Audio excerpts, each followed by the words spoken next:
Looks as if you're settling in, Mr. Quigley. Good idea.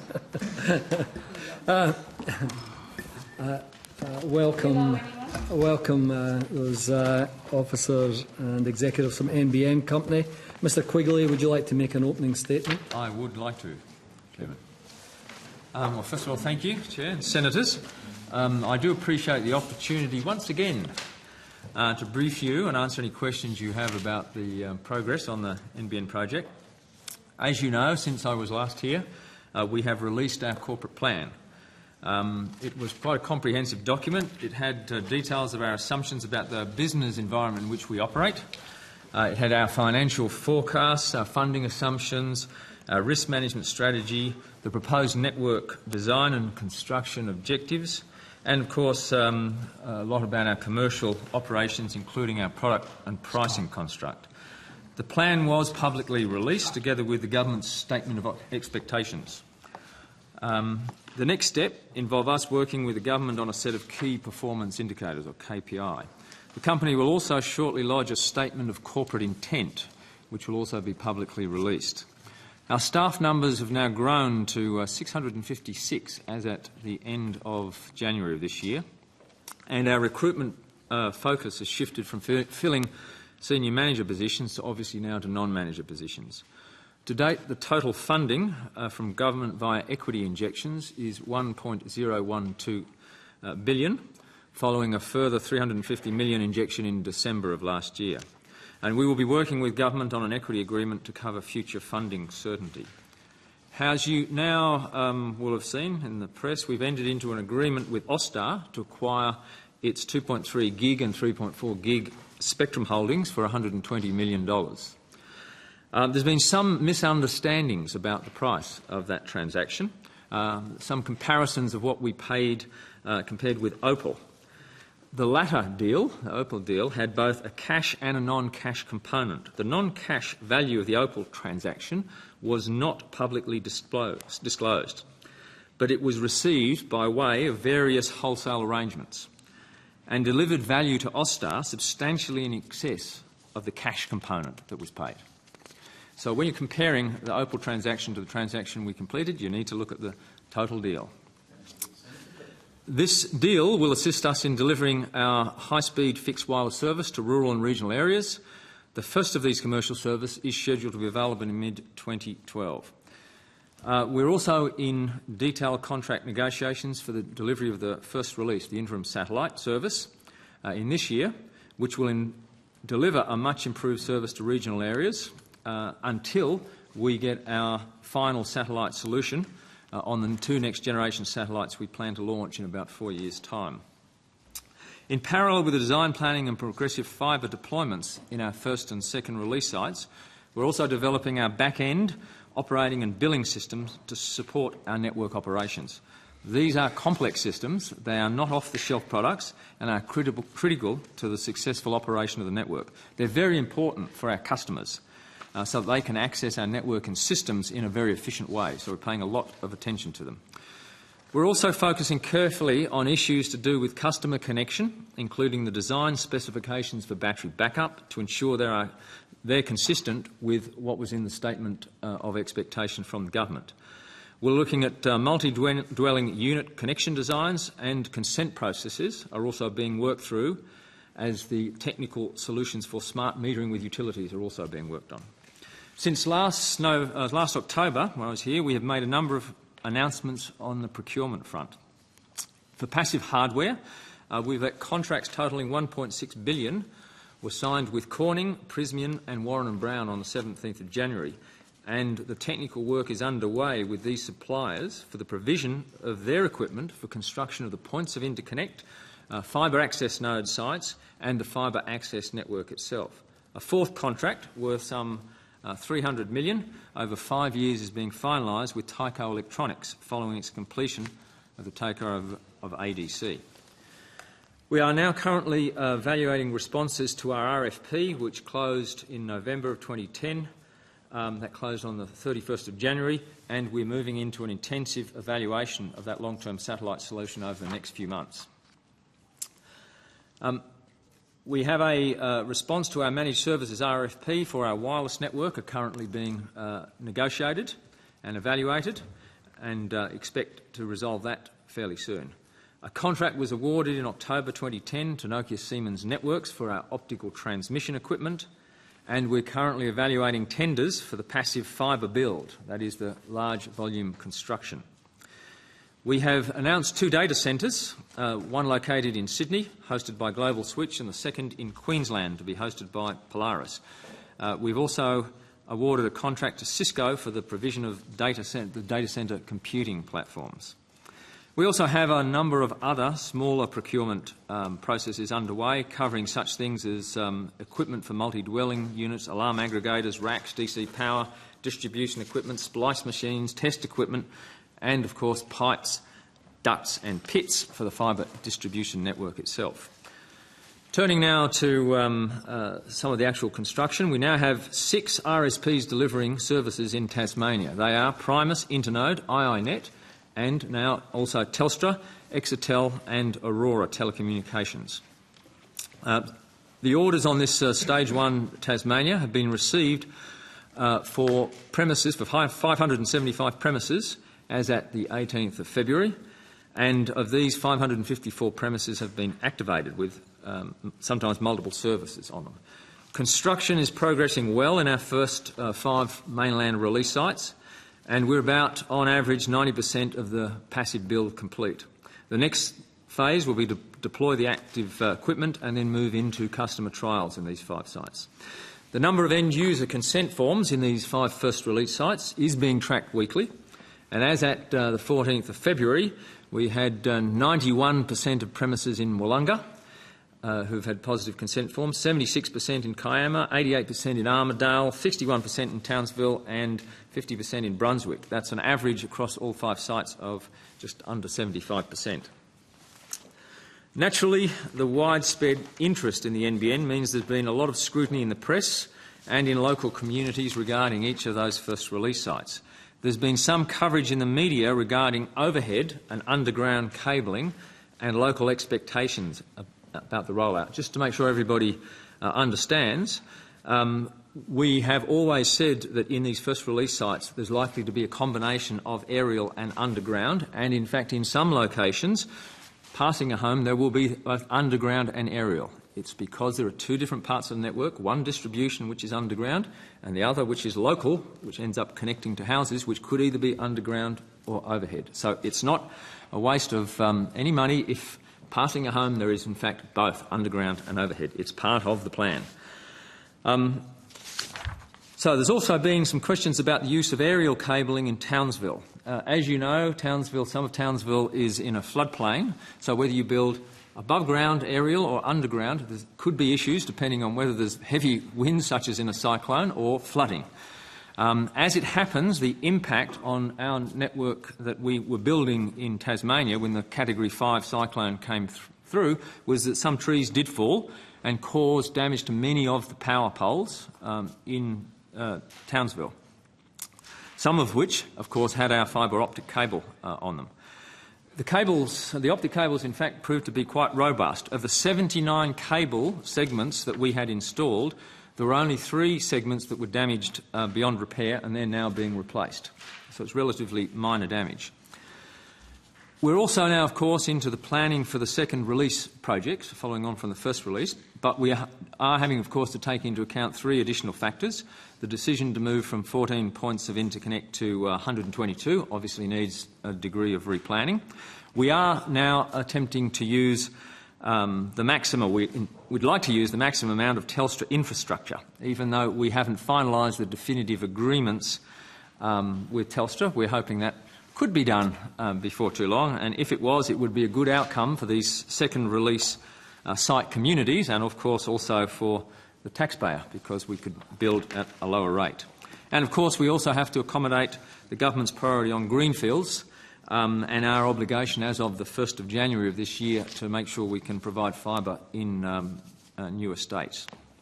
In fact, we're now required, as you know, to install fibre infrastructure in new estates. That will apply to all broadacre and infill developments of 100 premises or more, which are released over a 3-year period. The developers are required to install the pit and pipe infrastructure to NBN Co specifications and standards, in which case then we will provide the fibre installation and the gear that goes with it.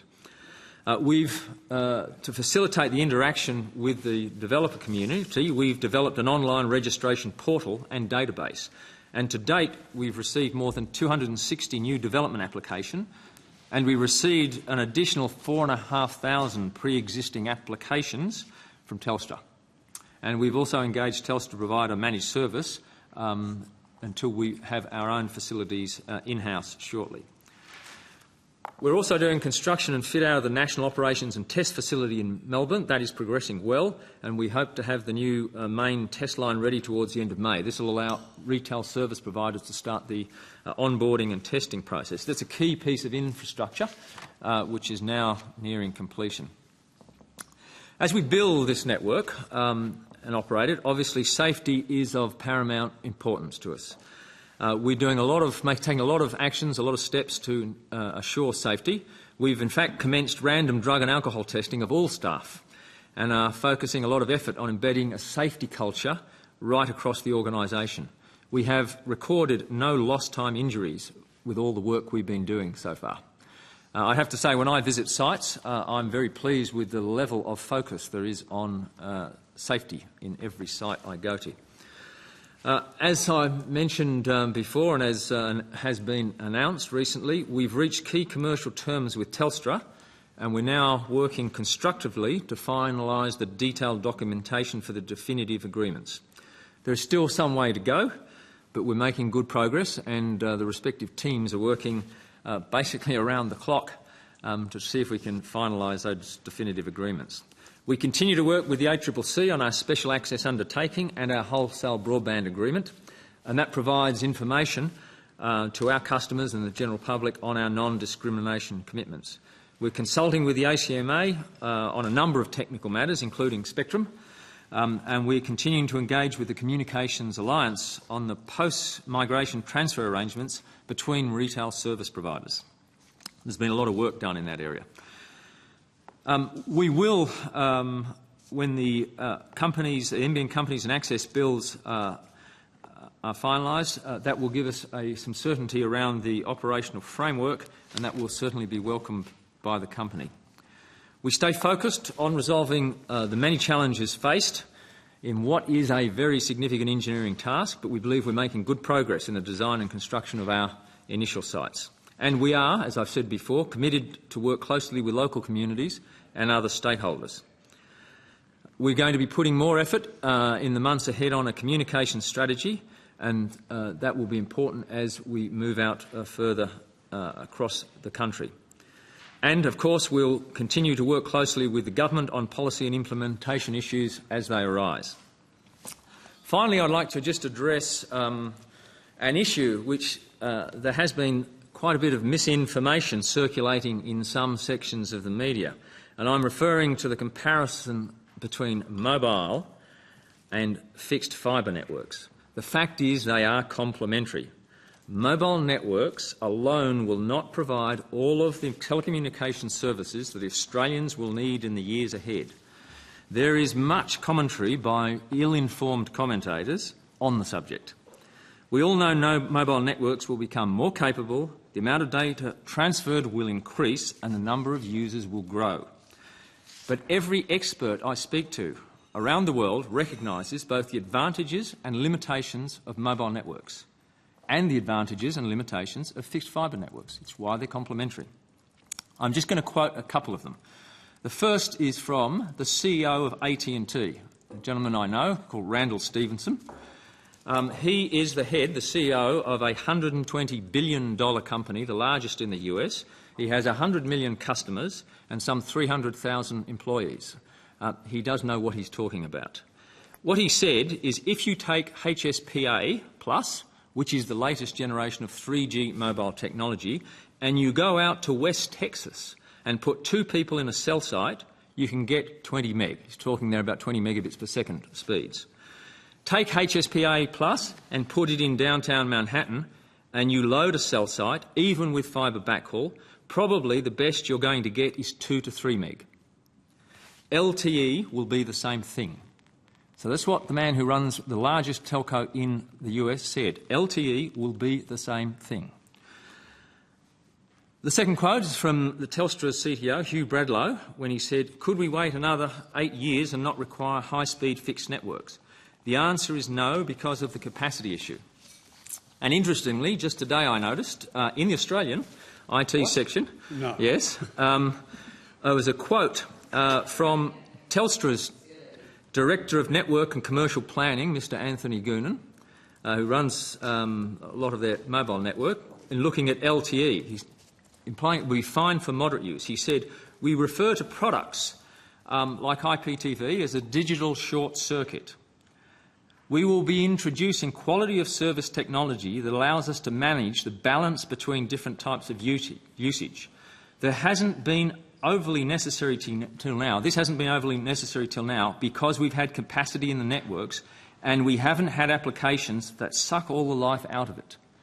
So we now have 3 networks. What he meant by that, there's applications coming along which mobile networks simply can't handle. And so Telstra is going to have to put functionality in their network to limit the number of users who can try and use those high bandwidth applications.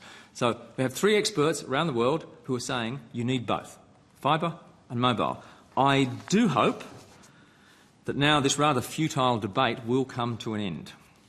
And I'd certainly welcome any questions on the operations of the company, our network planning and our rollout activities. Thank you. Thanks, Mr Quigley. That's quite an extensive and detailed opening statement. As I did in last estimates, I'd ask, is that statement in a form that could be tabled? No, but don't you have you get a transcript in the morning? It's not in spit state. I've got a lot of scribbles on it. Yeah. Okay. All right, so you'll get it when we can. Yeah. Thanks for the opening statement. I've got a few questions I want to deal with in relation to the wireless question that you raised at the end of your statement. It seems to me there's lots of urban myths out there. There's some deliberate misinformation, and there's lots of people who genuinely don't understand this debate about broadband versus wireless. The problem is, and I think you started to do a little bit on the end, the acronyms and the technical jargon sort of switch people off. Yeah, there is a question. Can you, in layman's terms, tell us about the wireless broadband and its impact on the NBN, especially the 4G argument that I've seen recently? Well, I think he just did that, didn't he? Spend 10 minutes doing that? Senator MacDonald, you'll get the call when you've got a question. But didn't he just spend 10 minutes answering the question before you asked it? I'm happy for you to carry on like this all night, let me tell you. If you want to disrupt proceedings, fine. It's your time. And if you want it seems to be yours, Mr. Chairman. You're asking the questions. Well, you're asking a question he's already answered. And my questions will be asked. And the sooner you behave, the sooner you'll get to a question. The sooner I count out of this rubbish. Chair, I won't repeat what I've said before about LTE. And what I make the point that the reason why you need both networks, both fixed fibre and wireless, is because wireless gives you mobility, a mobile network gives you mobility, and fibre gives you lots of bandwidth for applications that you can't handle easily on mobile. Spectrum is limited. It's a very, very scarce resource. And the only way you could emulate a fibre network is to build literally tens, if not hundreds of thousands of base stations. Now, that's why companies all around the world, and when I talk to British Telecom, France Telecom, Deutsche Telekom, AT&T, all of these companies, they really are quite amused at the debate that's going on in Australia, why we're debating we need one or the other. They need both. Most of these big telcos around the world are looking at how to shift traffic from their mobile networks onto fixed networks, using, for example, Wi-Fi. And if there's one thing, if I'd like to get clear, Wi-Fi utilises the fixed network. It's not a mobile network, it's a fixed network appendage. One of the other issues that has been raised is that wireless technology will develop and it will surpass the fibre technology. Is that a fair argument? No, there's frankly not a chance that that could happen. Will wireless technologies continue to evolve? Absolutely. Will they ever have the sort of bandwidth that fibre has? Not a chance. What kind of infrastructure build would be required if you went down the wireless approach to try and match what broadband can deliver? You really couldn't. You would what you would need to end up with is what's called a picocell, a femtocell network, where you'd need literally millions of... Mr Quigley, just hold on a minute. If we can just let Mr Quigley be heard, and I'll make sure that you get the same courtesy. So, and again, Senator MacDonald, the longer you interject, the longer it will take for you to get your questions. So, Senator Quigley, Mr Quigley, as much as you can. Mr Quigley, could you... Yes. To try and get the same sort of performance out of a wireless network, mobile network, as you could get out of a fibre network, this a fibre to the home network, you literally need to have a cell site per premise. And that the cost of that is just astronomical. So it's why, in fact, if you go to that point, you've got Wi-Fi, which people normally use to reticulate signals around their home, but always Wi-Fi is terminated off an ADSL link, which you'll find with a Wi-Fi router, or in the future off fibre. So it would be very, very expensive to try and duplicate a fibre to the home network using mobile. So, Mr Chairman, could I just clarify this further?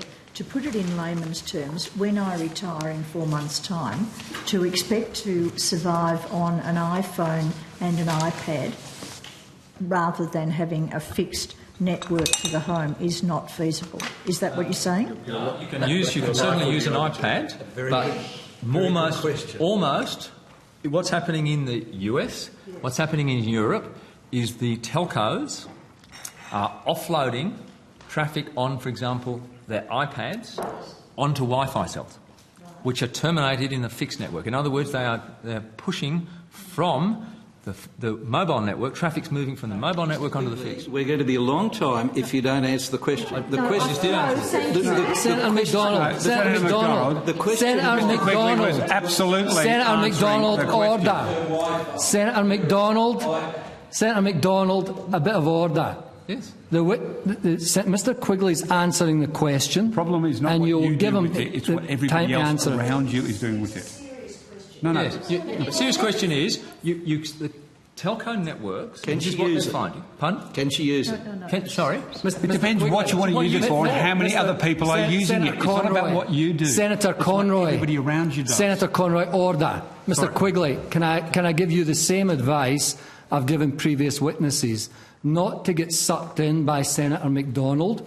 Do not answer questions from Senator MacDonald unless he has the call. Yes, sir. Chairman.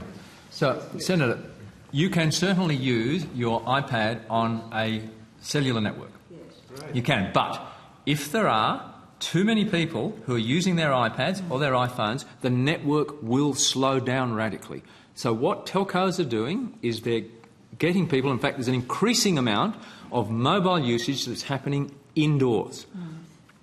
A recent analysis by a company called Analysis Mason is showing that trend is going up, which is why telcos around the world are shifting traffic from mobile cellular networks onto fixed-line networks with Wi-Fi. So, yes, you can use it on the mobile, but the telcos will be trying to get your traffic onto Wi-Fi, onto a fixed-line network as fast as possible. Telcos are also adopting new technologies, new generation technologies to more efficiently be able to use the spectrum available to them and to be able to increase the available downloads. But the problem is the growth of usage is far outpacing the rate at which improvements are coming in mobile technology. That's the problem. Let me give you an example. In New York, 2 Christmases ago, AT&T sent a text message to every one of their, at that stage, only iPhone users to say, please, when you go home, turn your iPhone off the mobile broadband network onto your Wi-Fi, because they had to get people to shift off their mobile network. And Wi-Fi, again, this is a mistake that is common, as Mr Quigley has said. Wi-Fi is a fixed line extension. It's not mobile broadband. A lot of people just genuinely make this confusion. They are completely different. You can't run Wi-Fi except off the fixed line network, whether it's copper or fibre. Thank you for that advice. Thank you. I think the answer was yes. You have got to be joking. That's why you shouldn't engage. Scott, can you help me? Anybody? Thank you, Chair. Look, I might just pick up. Sorry, on wireless. Let's clarify that, Mr. Quigley. You quite rightly talked about wireless and fixed line being complementary. So I guess I go back to primary school mathematics when we learned, excuse my poor pictorial, when we learnt about the universe and we had sets and subsets. So if we can think about the private sector as one subset in the universe, and the NBN, the universe being Australia, of course, the NBN being the other, where the NBN is properly a mixture of fixed and wireless. What we have not yet been able to ascertain is where NBN will be putting wireless and satellite, and precisely where, in terms of which customers, NBN will be putting fixed line. So there's always an intersection in the universe of the two subsets. So the question is, where does the intersection fall in terms of competition between the private sector, particularly in terms of providing wireless, and the NBN, not so much in terms of providing fixed line, but in the provision of wireless. Now, the smaller the intersection, some would argue the better, given that NBN is largely taxpayers' money. And what would be the worst, forgive the pictorial, for the expenditure of taxpayers' money, would be if the intersection between private sector wireless and public sector wireless, i.e. NBN wireless, were almost one and the same, because that would be a silly spend in the view of many of taxpayers' money. So my question, Mr Quigley, given the complementary nature, where's the NBN Co's plan about who will get wireless and satellite and how they will get it? Where do they live? Where's your map? Well, Senator, first of all, I would agree with you. The Venn diagram that you put up and showed that intersection is a very small set, which is why almost all, in fact I can't think of one who doesn't, telco in Australia, be that Telstra, Optus, iiNet, Internode, Primus, all welcome the building of the NBN, and they've gone on public record to say so. So they don't see it as competitive, they see it as complementary. Most of them look forward to having an infrastructure, utility infrastructure such as we're building, so that they can build their advanced services on. So to your second part of the question relating to exactly which addresses, you just don't do the engineering that way. We've given, it's going to be roughly 4% of the premises we'll cover with fixed wireless. Now, this is a fixed wireless service, it's not a mobile service. So once again, we're not competing with mobile wireless players. We're providing a fixed wireless service, not mobile. And satellite, we're providing a broadband service, as you know, in places where no commercial entity really wants to go. Likewise, in the fixed wireless areas, there's very few people who really want to go into that part of the country because it's expensive.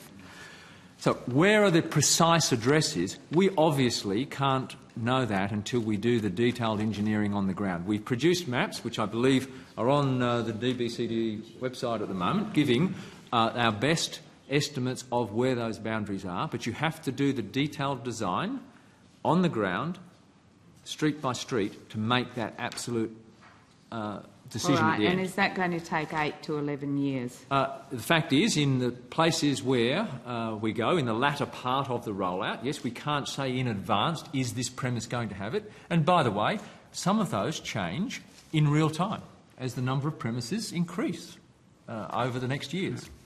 I understand that the maps are also on the NBN website as well. But if I could just add to some of the discussion that we've been having. Will it add to the answer to my question? Yeah, no, it can't but help. I'm not so sure. I just wanted, sure. If I could just draw your attention to some commentary on these issues we've been ventilating here that was as recent as over the weekend. The chairman of Google, Eric Schmidt, was asked a question in Barcelona on the weekend about the NBN. This is what he had to say. Let me start by saying... What's the point of order? Mr. Chairman, you have very limited time. This process is for us to ask questions to get answers to the queries we have.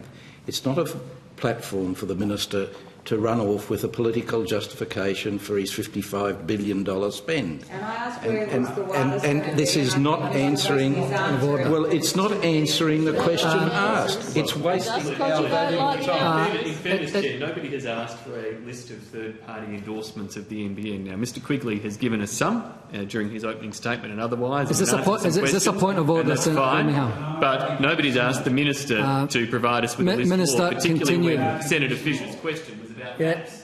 Minister, you can continue. Thank you. I'm about to give you some more. Let me start. Let me start. We have not asked this question, and we don't want the Minister to waste our time in simply giving third-party... Do you have a point of order? Yes, it is. Is that the same point of order? It is. Well, I'm ruling against you. Well, carry on, Senator Conroy. Your ruling be disagreed with, Mr Chair. Okay, we'll adjourn for a private meeting.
Senator Conroy, Mr Quigley, for your patience. Senator Conroy, could I ask that you take notice of the questions that are asked and confine yourself to answering the questions that are asked? And on that basis, we may get through this without any further disturbances. I've also asked other senators not to inflame issues or behave in a manner that is about disturbing the proper operation of the Senate Estimates Committee. So on that basis, we're hoping that we can move forward and give everyone a fair go.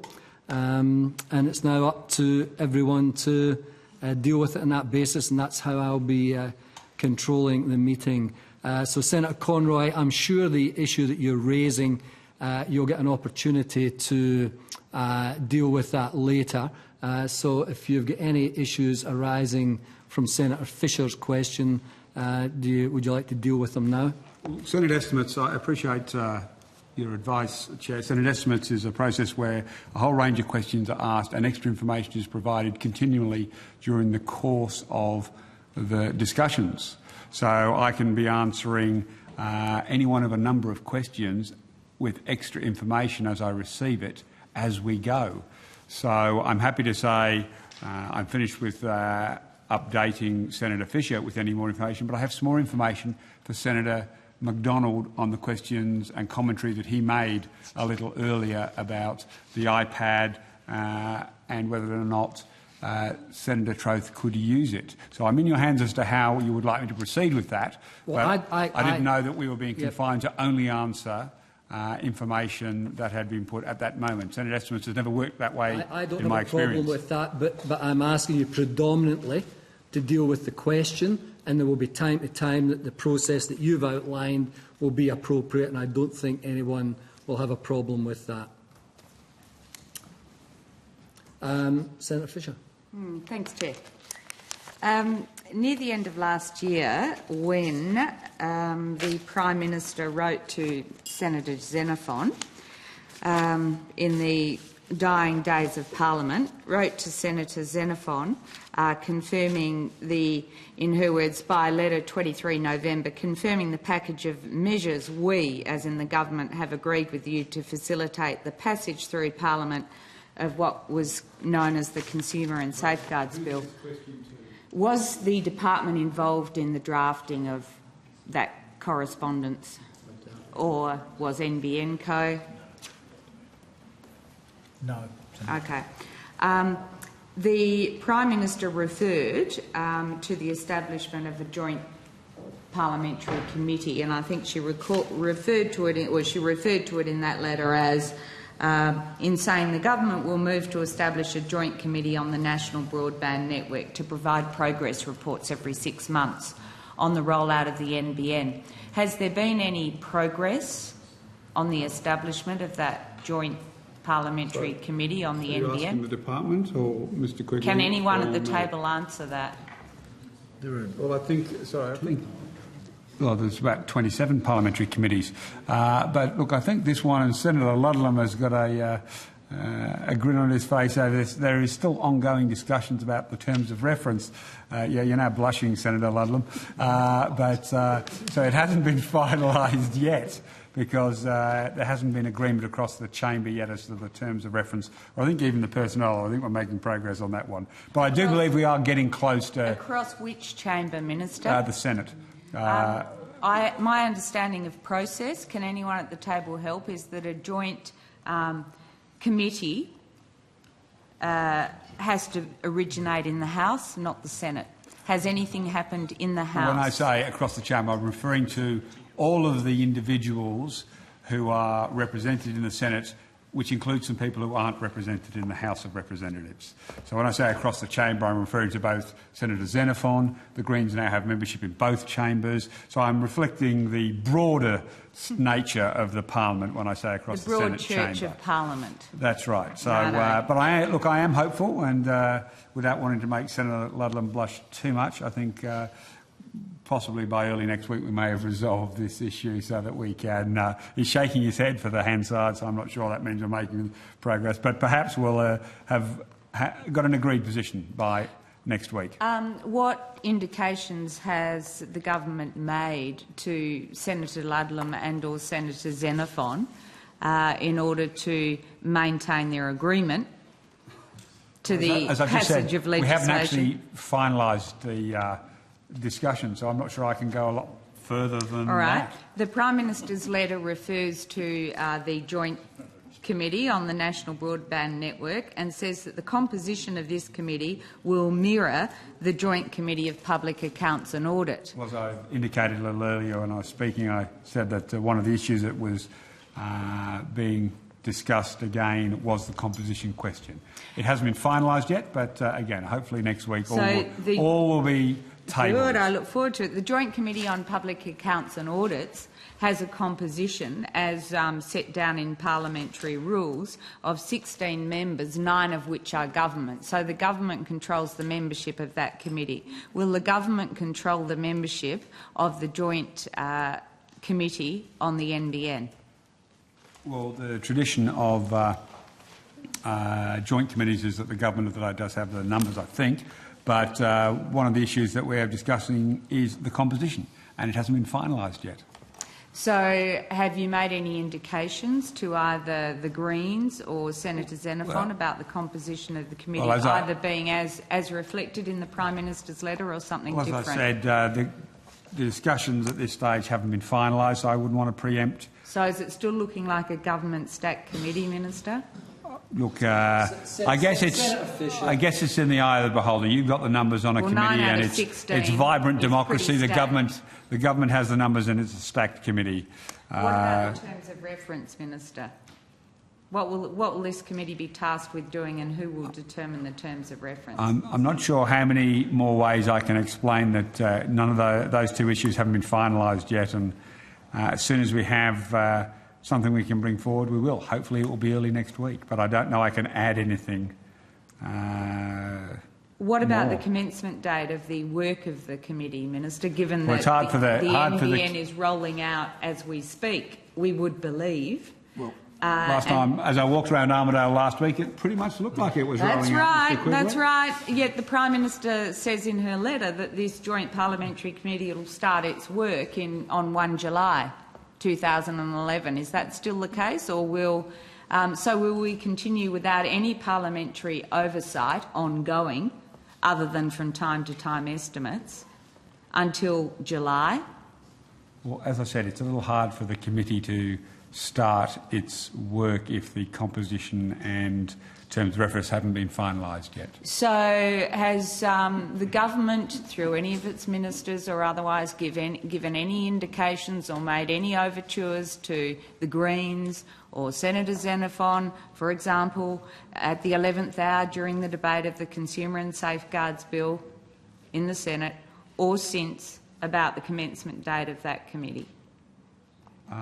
Look, I'm not the only minister who's been involved in the discussion, so I probably have to take that on notice for you. All right. The Prime Minister also says in her letter that the committee will be able to call witnesses, including members of Parliament, before it.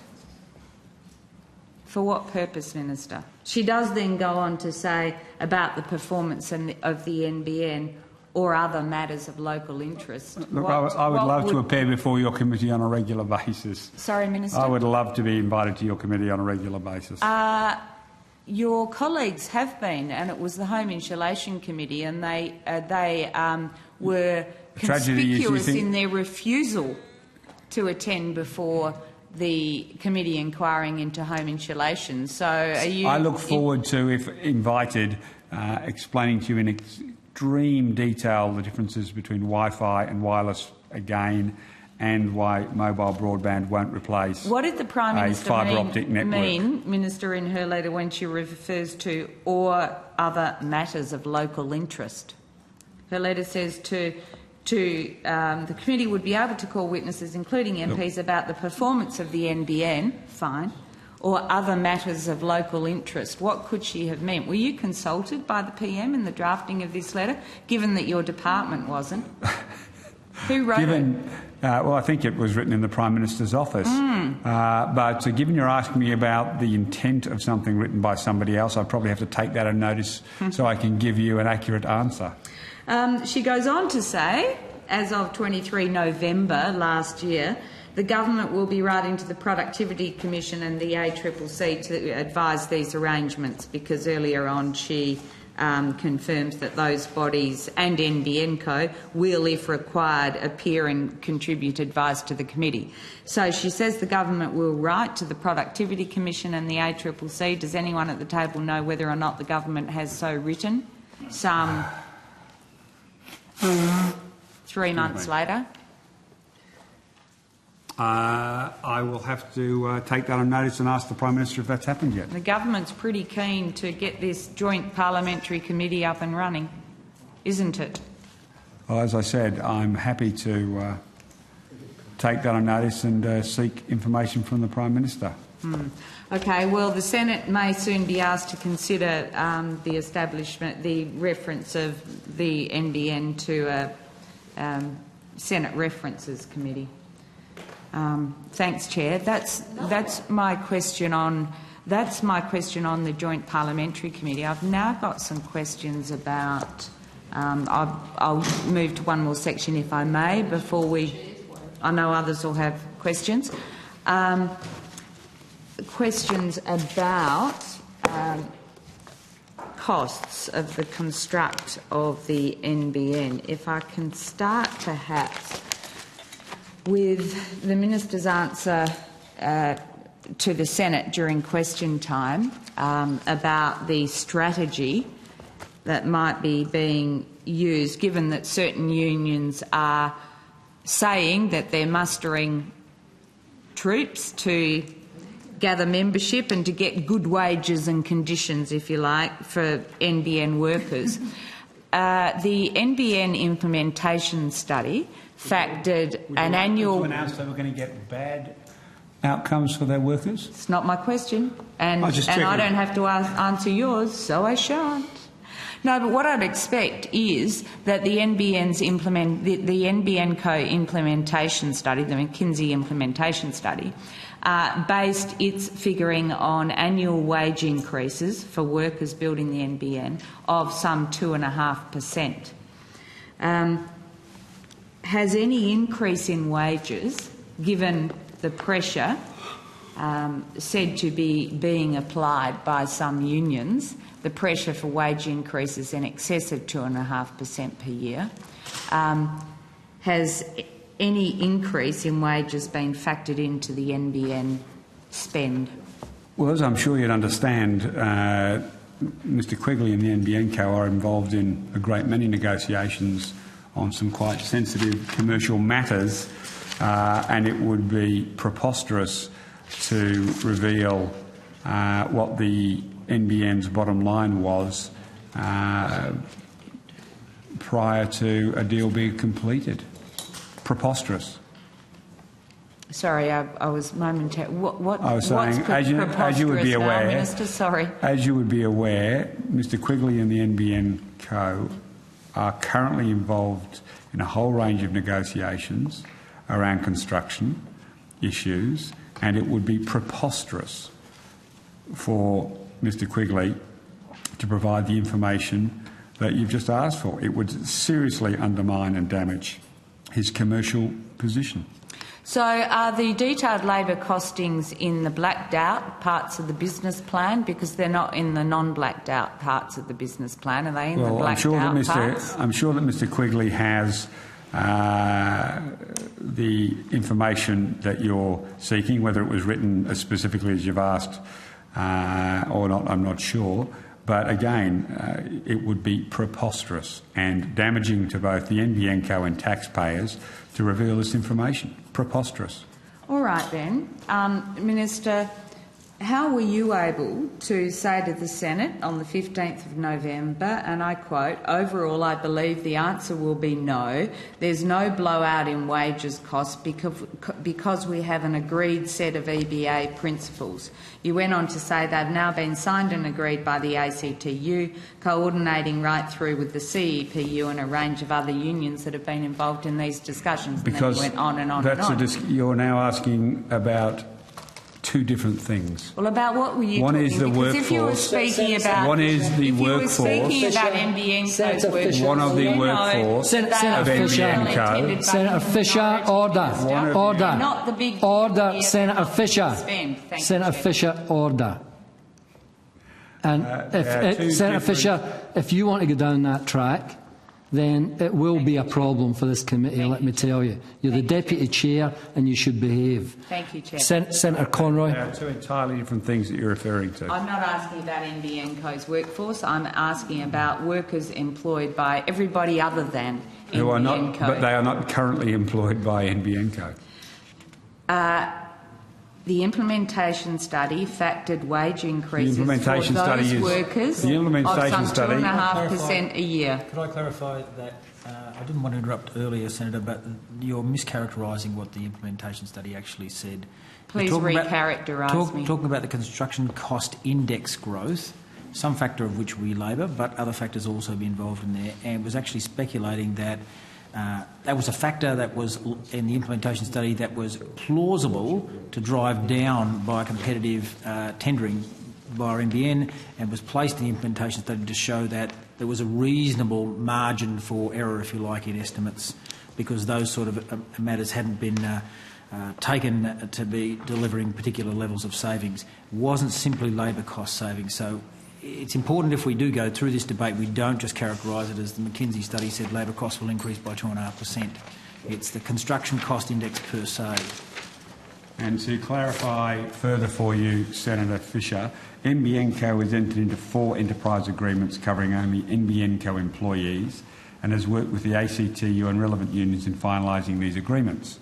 The 4 agreements have all been approved by Fair Work Australia and are the NBN co and Communication Electrical Plumbing Union, CEPU, Technical Employees Agreement 2010-2014. Thank you, Minister. No, I haven't finished. I've got your I haven't written finished. response to me Which saying covers- exactly that. Senator Fisher, allow the Minister to respond. Which covers Minister's telling NBN co me information employees I haven't sought that will and be which I've working already in got. connection with the Network Operations We'll be out here Centre, again. the NBN co and the Association of Professional Engineers, Scientists and Managers Australia, a PESMA, Professional Employees Agreement 2010-2014, which covers some classes of professional engineers and some IT architecture employees who will work for NBN co. The NBN co Clerical Administrative Employees Agreement 2010 and 2014, which covers NBN co Clerical and Administrative Employees, and the NBN co Contract Centre Employees Agreement 2010 to 2014, which covers NBN co employees who may work in an NBN co call centre. Thank you, Minister, for telling me that which you told me a couple of weeks ago in response to a question I asked you in the Senate. And I note that all of that covers NBN co's workers, which is all well and good. But, Minister, back to your reference to the agreed set of EBA principles. Yes, I've just described what the EBAs were. So there is no agreed set of EBA principles With people who don't work for NBN co, surprisingly no. All right. So in respect of the vast majority of workers to build the NBN, which are not those currently employed by NBN co, but the host of workers that will be employed in digging and rolling out and engineering and re-engineering and not employed by NBN co. In respect of those workers, they were not included in your reassurance to the Senate that there will be no blowout in wages. And in respect of those workers, can you reassure this committee that there will be no blowout in wages in respect of those workers, which will impact on the NBN's bottom line? All Australian businesses are faced with the same cost pressures at the moment due to a whole range of factors. We have low unemployment. We've just had a number of tragedies in Queensland and across Australia, and they are creating pressures for every company in Australia who's engaged in any sort of construction work. The NBN Co is very conscious of these and is working through its processes to ensure that they are in a position to ensure that they meet their targets. Thank you. Mr Peter Tai, Secretary of the CEPU, told, and I hope I'm not verbalising him, but gave evidence to a Senate committee last week inquiring into industry skills councils about a forum that he attended where he presented what was needed in terms of training for workers required to build, for workers required in various aspects of the rollout of the NBN. Are you familiar with that, Mr Quigley? I'm familiar with the work that we've done in NBN Co to look at skills.